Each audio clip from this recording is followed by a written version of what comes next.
Kita punya trauma, entah itu fiktif, entah nyata, entah apalah. Kita punya trauma kasus Siti Jenar.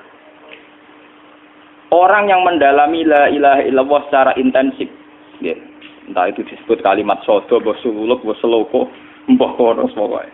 Orang yang memahami la ilaha illallah secara intensif, itu pasti menuju ilmu hakikat. Dan menuju ilmu hakikat pasti ngalami hakikat yang khoyali. Ini rungokno tenan iki. Hakikat yang nopo? Khoyali. Dan hakikat yang khoyali ini mulai menipu. Ya, kalau sudah begitu ruwet. Misalnya ngeten nggih. Ketika kula maca nggih diskusi ini utai perdebatannya Kalijaga mbek Siti Jenar. Saat itu ada Sunan Bonang juga. Kamu sujud pakai apa Kalijaga? Ya pakai jasad. Dari Siti Jenar. Daging kamu itu hanya onggokan daging. Nanti itu jadi bangkai. Dan setelah jadi bangkai itu habis. Kamu nanti ditulis Tuhan tidak termasuk yang sujud. Kebuat yang mbok sujud itu sebentar. Mikir kan juga. Rugi ke sujud mbek bathuk mbek tangan. Jasatem sampean kuntek. Ora ana sing crita kowe nak sujud mergo jasad itu mau sampean dadi bang.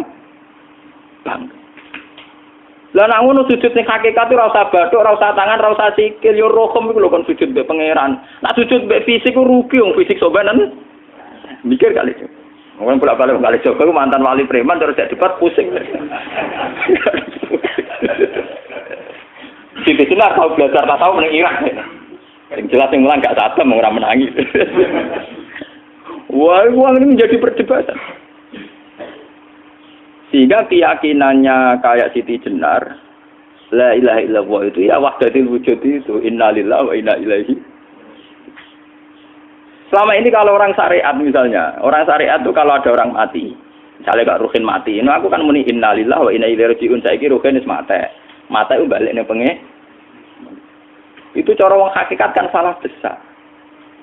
Orang mati itu tidak ada, cara ilmu hakikat dan orang mati itu tidak ada. Roh ini tersiksa di alam fisik. Jadi ruh ini tersiksa di alam fisik.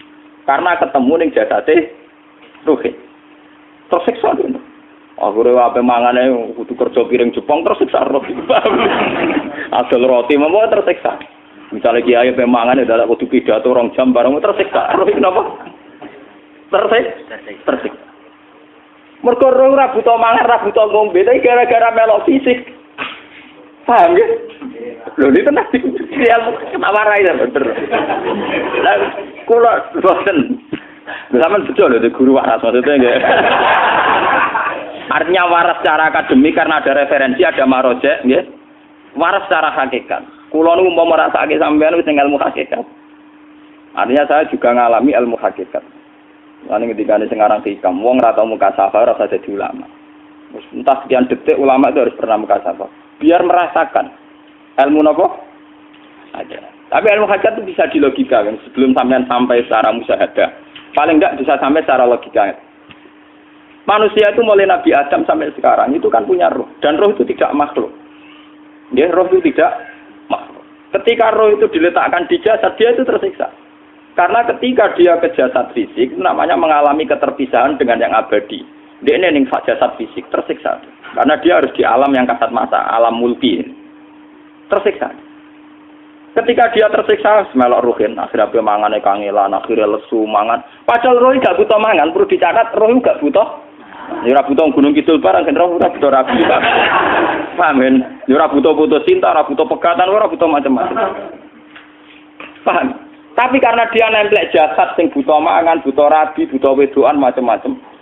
Akhirnya roh tersiksa. Suatu saat kalau roh ini dalam bahasa manusia mati, ini dalam bahasa manusia mati. Ini hakikatnya roh itu tidak mati, dia kembali ke habitatnya. Ini disebut innalillah. Kita ini dari awal ya dengan Allah. Wa inna ilaihi juga kemudian nanti kita pasti kembali ke Allah.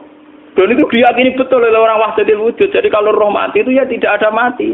Terus sekarang itu kembali karena sudah lama mengalami keterpisahan mergo melok fisik-fisik dan ono kerja dasinan, ono nggo proposal lan ruwet to roh ku melok.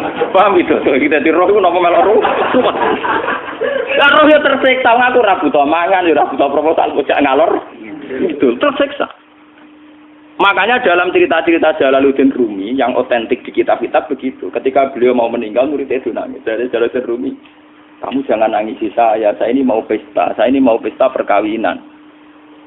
Kamu tidak merasakan penyesalan saya. Saya ini lama menyesal karena harus hidup bersama kamu. Terus saya ini tersiksa karena ngalami alam yang rusak, yang fana. Alam yang fana. Harusnya roh saya itu di alam abadi, bukan di sini. Maka jangan tangisi kematian saya. Kematian saya adalah kembalinya roh ke habitatnya. Semenjak itu kematian dianggap malam perkawinan. Karena roh kembali. Walhasil ngene iku cara ilmu tasawuf bahasa Arab jenenge wahdatul wujud, kena Jawa Yogya Solo keadaan iku jenenge manunggaling kawula. Mergo sing rawan ngono rugen lho, Pak. Nek tak terangno detail.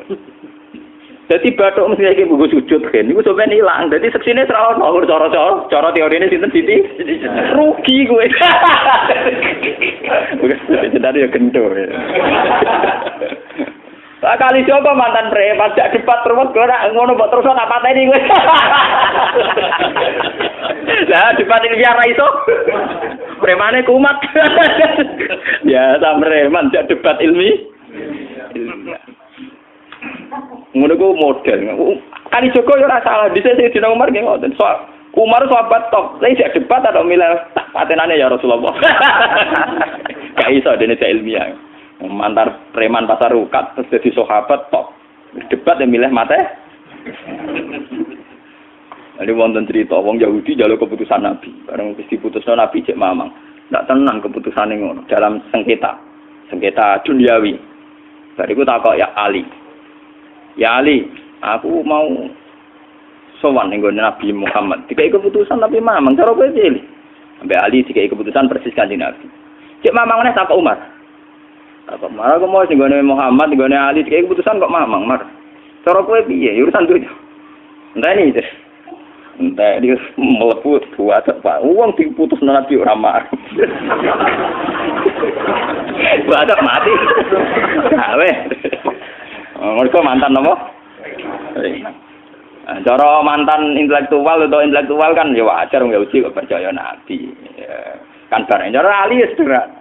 Gak percaya wis kandhani. Ora mesti cara Ali kan. Lah ora apa patene. Ya wajar wong Yahudi kok percaya Nabi, nek percaya ora situ Yahudi Muslim. Lah Ali situ Gus Dur. Lah Gus Dur ra beda piye tenang. Ali nyen ngoten watake ngoten. Nasibe padha. Ali itu ilmuwan yang jadi presiden gak sukses. Sing niru Gus Dur. Mergo ning dinggo nek wong pinter mimpin ra sukses. Wong pinter gampang maklumi. Lah misalnya kita jadi kiai wong pinter. Pak Yai santri ini pacaran. Maksud itu jangan anak cerita besok. Wah, ruwet. Terus malah dalil zinalina subuh syahwat minan. Piye pondok tanpa pelaturan. Paham ya? Ruwet dah. Mulane aja geman, iki kiai pinter teman-teman aja geman. Sing biasa wae ana syariate sithik-sithik. Sing kamane ana santri pacaran tersinggung, ana santri nakal tersinggung. Sing ana rasane lha donya ana napa? Jadi nak guru kula nu urusan ilmu semi hakikat. Mon gitu. Sehingga kayak Siti Jenar, cara pandang Siti Jenar itu masuk betul ning gone pemikiran para santrinya. Kados Ki Ageng Pengging siapa masuk betul karena masuk akal. Cara mereka napa?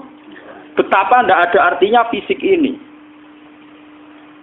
Nah, kalau semua fisik ini tidak ada artinya, kemudian yang ada artinya itu roh, perjalanan apa? Perjalanan roh, sehingga diartikan inna lillah wa inna ilaihi raji'un. Inna sholati wa nusuki wa mahyaya wa mamati ku lillah. Lah kemudian sekarang sampean tak tanya misalnya ini latihan ilmu hakikat. Wa mahyaya lan penguripan ingsun. Kalau ingsun artinya fisik atau jasad, itu keliru besar karena jasad tidak pernah hidup. Yang hidup itu roh. Paham ya? Sekarang artinya wama mati itu apa? Kematian ingsun. Kalau roh itu tidak pernah mati, berarti kematian roh adalah keterpisahan dengan yang agung atau yang abadi. Dan semuanya itu lillahi rabbil alamin. Sehingga mereka mengatakan kematian itu satu pesta. Mulane kados Bilal ditakoki, ya Bilal, ketika murid-muridnya nangis bergape mati, Bilal ge seneng ae. Godan nalqal ahibbah Muhammad dan wa hisbah. Ya nak mati malah seneng kok ketemu kekasihku. Sebab itu kematian tidak pernah jadi problem bagi mereka sing soleh, sing menembus ilmu hakikat. Paham? Tapi ilmu hakikat kayak ini itu yang diyakini Siti Jenar, diyakini Jalaluddin Rumi, diyakini para wali-wali wahdatul wujud. Dulu Syekh Husain sinten Al-Halal. Itu kemudian melahirkan prahara syariat. Prahara apa? Syariat. Sebab itu Wali Songo, oke Siti Jenar benar dalam filosofinya, tapi harus dibunuh. Karena menjadi prahara syariat.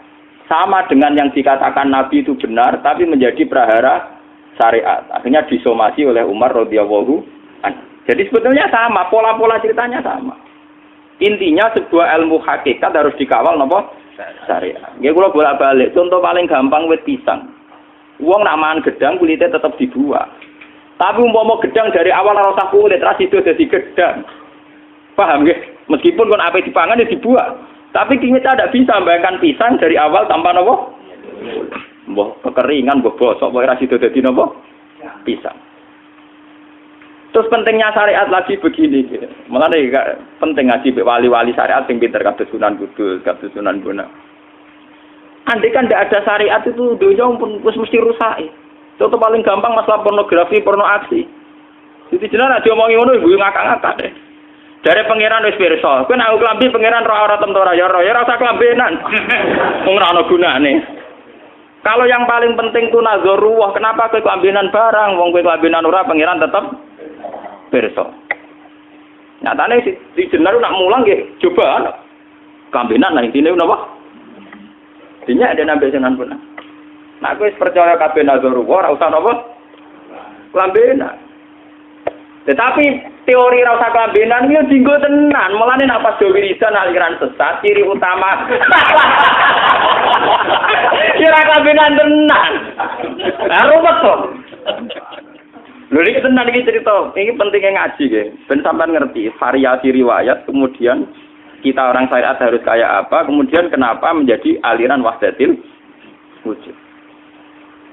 Lah terus kita ini kan orang syariat. Memang kelemahan orang syariat itu akeh kok sampean-sampean siji mesti ra kramat. Modele ora di duwe bingung, ruwet. Urip wong syariat lho apa? Dineng bojo wedi, dineng tangga wedi, pengaruhe menurun. Pancen orang syariat itu banyak kriminal tauhidnya itu memang jelas. Malah kiai-kiai fikih nak ketemu kiai-kiai sing setengah jadah wedi mergo iso nebak atine. Dene meriang langsung. Sing kiai ora tau salat keramat padahal ngambungan wong. Sing dina salat pas waktu kok ora tau keramat. Wong ape buah utang tanggane keramat apane? Sing kono ngawur-ngawur sowan pirang. Meriang mulai wong syariat ngadepi wong hakikat napa? Mulane jogeman dadi wong syariat sing ngene iku bahaya. Nah kula mboten ngarah. Sampai dadi wong syariat sing ra keramat. Bahaya sekali itu bagi perjalanan agama. Kalau sering ketemu kiai-kiai yang terkenal keramat di Juwaduk tiang-tiang hakikat. Ditantang kanca-kanca kula wani, nah tantang aku tetep rawani kok. Mikir deh. Karena orang yang sama-sama ke jalur hakikat tetap punya alamat, tetap wonten sima hum fi wujhi min asaris. Cara pandangnya mesti sama.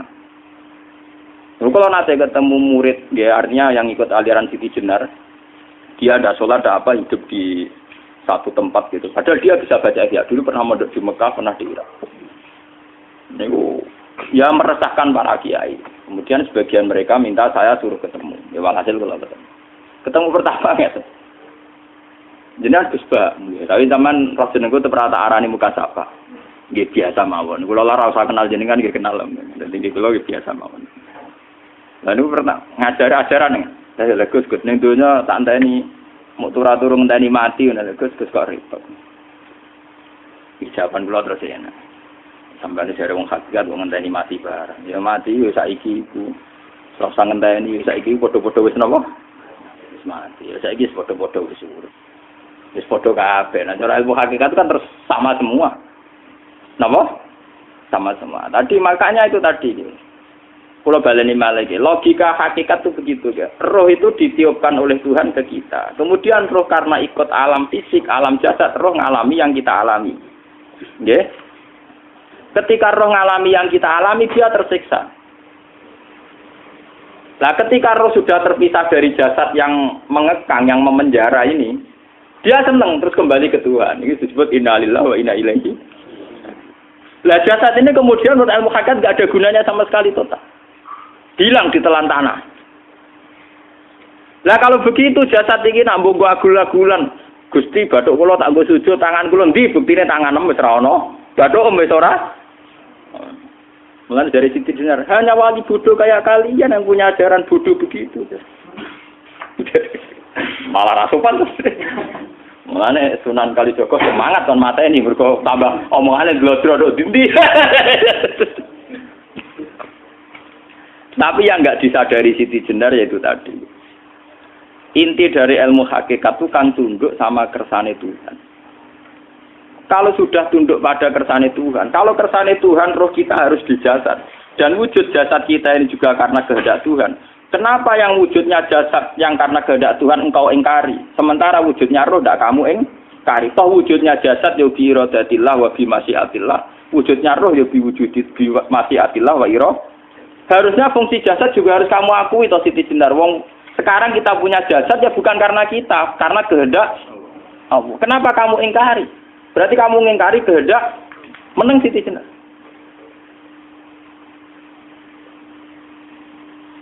Makanya hakikat yang pertama saya itu pasti khayal. Lah Siti Jenar itu hakikatnya baru yang sampai khayal itu. Jika dia tersesat. Sebetulnya kalau sudah hakikat beneran itu tidak perlu khayal begitu. Artinya tidak perlu khayal jasad kita yang senajan ora ana gunane ini. Tetap piye wae wujudnya karena kehendak Allah. Juga kita harus terima. Apapun kekurangannya, apapun kenaifannya, ironisnya harus kita terima. Ini sebagai bentuk penerimaan kita pada masyiatil. Begitu juga keadaan roh kita sebagai penerimaan atas masyiatil. Meskipun ada teori-teori roh yang lebih valid. Lebih valid misalnya begini. Kanjeng Nabi itu suatu saat ininya terputus karena perang Uhud. Itu Kanjeng Nabi dolanan drijine ini. Napa cara niki napa jari jemarine Nabi putus. Iki dolanan. Jadi Nabi sendiri kadang sering ngajarkan ilmu hakikat. Hal lagi illa usbun udmiyat wa fi sabilillahi ma lafitu. Kowe ora trimo fisik, bentuk fisik jari jemari sing ditebir berdarah. Tapi nak kowe wis fi sabilillah ayo wis balik ning habitatem. Sehingga kenapa para sahabat itu ketika dicincang, ketika putus tangannya, putus kakinya, sahabat yang usul ke ilmu hakikat itu malah senang. Karena jasad kita ini kan ila sabilillah menuju jalan Tuhan. Sekali dia sudah terluka fisabilillah itu sudah menemukan formatnya. Cara teori Cina sudah menemukan formasinya. Paham gitu? Orang kok malah ngeluh itu berarti goblok kena ngeluh. Paham tak? Paham apa? Jadi, makanya Nabi ngertikan ya itu sudah ketemu formatnya. Ketika rohnya para syuhada nanti kembali ke Tuhan, ya ketemu formatnya lagi. Itu disebut wala taqulu lima yuqtalu fi sabilillahi amma. Dia tidak mati sesuai formasi awal, yaitu roh kembali ke Tuhan dan jasad ikut mengawal. Nah itu Nabi kadang ya pakai ilmu hakikat begitu. Mulane kula bolak-balik matur, kula niku nggih mulai umur 20 tahun napa pinten. Kula asline nggih gadah penyakit dan ekstrim penyakit saya. Sampai saat ini kalau nak ngobatno ndak lebih 50%, karena saya tetap berpikir. Misalnya cara syariat kan berubah, tapi cara hakikat apa betul keberadaan saya di alam ini penting. Sehingga aku kepengen urip tak bela-belani ngantekan ratusan juta. Jangan-jangan penting mati ikuti bang uripku. Lah nak ngono lha apa tak bela-belani? Entek ratusan juta. Jadi misalnya kita berobat ya mau ya dari Nabi kan berobat ya berobat. Pokoknya kita Islam masih mau gerutu kadang orang paham. Sekali kamu mengamati dengan sisi hakikat, coba sekarang sampean pikir, coba sekarang nggak pakai logika hakikat, pakai logika syariat saja. Saya ini misalnya asetnya 10 juta, misalnya, saya punya aset 10 juta. Tapi misalnya aku rugi nawan atau dipengaruhi di masa depan sama nih, kalau pulau kan soalnya cara teori di masa misalnya kula ruhin, artinya kere di duit 10 juta aset. Tujuan saya sembuh kan supaya aku iso sembuh sehat, engkau iso kerja untuk anak. Tapi karena saya sakit nanti operasi ndak 10 juta. Operasi ndak 10 juta. Wong aku urip era mesti iso marisi anak. Apa meneh nek duit 10 juta tak ada gue berobat malah jelas ra iso marisi. Lah nak ngono penting matiku ya dibanding 10 juta.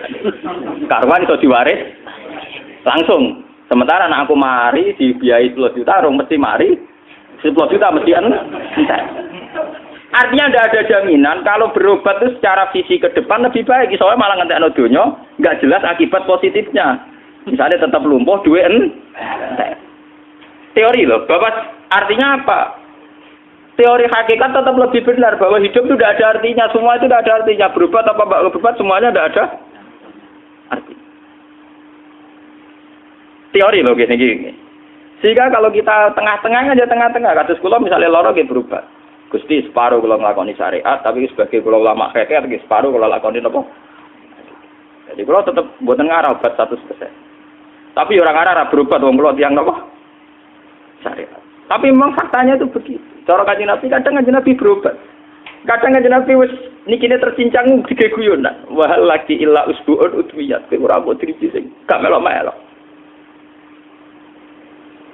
Nah, bukti bahwa jasadnya begitu tidak penting. Kayak Sayyid Hamzah. Menurut Sayyid Hamzah nganggep wahyu bentone ra karuan. Kalau teori Siti Jenar itu benar, teori Jalaluddin Rumi benar. Benar teorinya lho, ora kok ra salate lho, nggih. Maksudnya kok nganut ra salate. Benar cara analisis roh. Ketika Sayyid Hamzah dinyatakan mati oleh manusia, oleh hukum manusia dinyatakan mati karena dia sudah tidak bergerak. Dalam teori hakikat kan rohnya Sayyid Hamzah sudah fi khawasili tuyurin khudrin. Rohnya sudah diambil Tuhan, tidak mati. Paham ya? Ketika rohnya Sayyid Hamzah sudah diambil, jasad ini sudah tidak punya rasa. Sekarang secara syariat kasat mata kita tahu, wong jasad nak diinfus, di sayat-sayat dioperasi ora krasa. Apa meneh saiki ruhe wis bisa. Lah ya jasad itu cek gampange, dioperasi dibius saja terus tidak kerasa. Apalagi rohnya sudah diambil. Lah saiki bayangkan ketika Sayyid Hamzah itu sudah di atas. Niku kira-kira delok wahsi ra wong bentuk. Lho wong kok baca igabus. Ketika jasad benar-benar tidak penting, kemudian jasadnya Sayyid Hamzah kan dicincang oleh wahsi. Ketika rohnya sudah diambil kan Hamzah tidak merasakan. Berarti Sayyid Hamzah guyu-guyu wahsi. Wahsi cek bentuk nih gabus dicincang. Paham ya?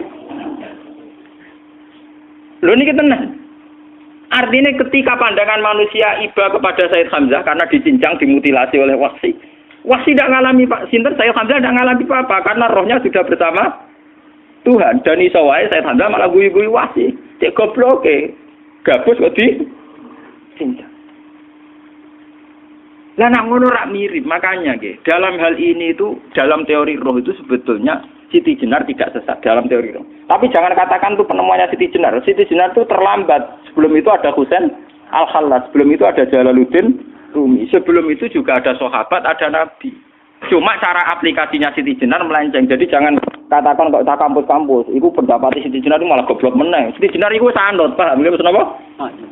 Wis sanut. Nah, teori yang sama terjadi pada Yesus Kristus. Ketika Yesus misalnya secara lahir dicincang, dimutilasi, diapakan oleh orang Yahudi. Sebetulnya rohnya dia sudah bersama Tuhan, kembali ke Tuhan Bapa, nah cara Kristen. Nah cara Islam ya balik ning pangeran. Andaikan itu iya, itu ya tidak ada masalah karena hakikatnya dia tidak dicincang, tidak dibunuh. Andaikan iya lah, tentu menurut Islam yang dibunuh Yudas atau siapa itu yang masuk bialah. Tapi sama sebetulnya teorinya sama. Kalaupun iya tidak ada masalah. Oke, kalau misalnya Nabi Isa karena ada kontroversi menyangkut dia atau Yudas. Sekarang yang Zakaria dan ya. Zakaria Yahya itu dicincang betul oleh orang Yahudi, matinya dimutilasi. Tapi dia tidak apa-apa. Karena ketika beliau dicincang, rohnya sudah diambil. Ini rumah tenan kan, bener untuk kendel mati paham kan ya. Jadi maksudnya ini kalau ajari, nak mati itu tidak problem. Ini kalau urip betul. Dan ini bersamaan paham ya. Kaitan la ilaha illallah ini nanti semuanya sama kaitan sama apa? La ilaha illallah. Ini nanti ujungnya sama dengan la ilaha illallah. Begitu juga seterusnya. Misalnya Yahya kalian sinten? Zakaria. Ketika Tuhan ditanya, jadi tenggene alam malakut pangeran ditakok, ya Allah, Yahya dan Zakaria itu kan hamba pilihan engkau. Ketika dicincang kok jenengan biarkan. Endi Yahya Zakaria dicincang? Aku iku ora goblok dari pangeran. Sedurunge dekne dicincang jasate ruhe tak jipuk. Dadi dekne ora krasa blas. Begitu juga ning tafsir-tafsir sampean lihat wa Maryama Sayyidah Maryam yang istrinya Fir'aun. Itu kan dia iman sama Nabi Musa. Asiyah imro'ati napa? Fir'aun. Asiyah imro'ati Fir'aun, ya. Itu kan dihukum oleh Fir'aun. Ketika mau ditumpahi napa? Batu besar. Iku Allah ketika di pangeran, ya malaikal mauti, cepat ambil rohnya sebelum dihunjami batu besar. Terus rohnya diambil. Sebab itu dalam hukum Tuhan, Tuhan itu tidak merasa bahwa Tuhan membiarkan Asiyah, membiarkan Hamzah, membiarkan Yahya, membiarkan Zakaria. Dalam hukum Tuhan, semua orang ini roh-roh terhormat. Akhirnya nak anggo teori iki sing nyincang malah goblok, wong gabus goblok cincang ngono. Dadi nak anggo teori iki malah berbalik, sing goblok sing nyincang. Paham? Yo ora kok sesuai sampean kiaskan saja. Wong dibius wae disayat-sayat gak krasa. Kaya apa nak ruhe bener-bener wis tercabut terpisah. Rasane ning ndi? Iku sing disebut wala taqulu limayuk talu fi sabilillah napa? Lah kemudian roh ini kemana? Nah, roh itu sudah menyatu dengan kalimat tauhid. Mesti roh itu bersaksi la ilaha illallah. Itu sing disebut ning alam roh ketika Allah tanya alastu birabbikum mesti qalu bala. Mesti mereka jawabnya apa? Bala. Karena alam roh tentu lebih mudah bersaksi akan keberhadiran dan keeksistensi Tuhan Allah Subhanahu wa taala. Paham ya ini zaman penting. Nah, ketika kalimat tauhid sudah menyatu kayak begini, itu mesti kalimat tauhid sing mesti langsung untuk swarga. Itu dimaksud Nabi mustaiqinan biha qalbu mukhlishon biha qalbu. Ati itu qalbu kan nggak bisa kamu artikan jantung atau liver kayak teori modern sekarang. Misalnya qalbun itu apa? Jadi kiai qalbun itu jantung. Nak ngono beda mek liver. Lah nek liver apa kabidun niku akal-akalan aja padha ora paham. Bahasa kolbun, fikrun, aklun itu sesuatu yang misteri. Roh ini kemudian dengan kalimat tauhid sudah menyatu disebut mukhlishon biha kolbu. Ada tingkat kemurnian hubungan roh dengan kalimat tauhid. Lah kalau begitu pasti dakhalal jannah. Karena tidak mungkin kalimat tauhid kok di neraka. Lah ini ngomong masalah-masalah hakikat. Wong sing gak tahu petualangan hakikat, momene sing sering bingung bakas duit, bayar kredit, utang jatuh tempo, ora usah melok mikir, utek wis entek go mikir duit.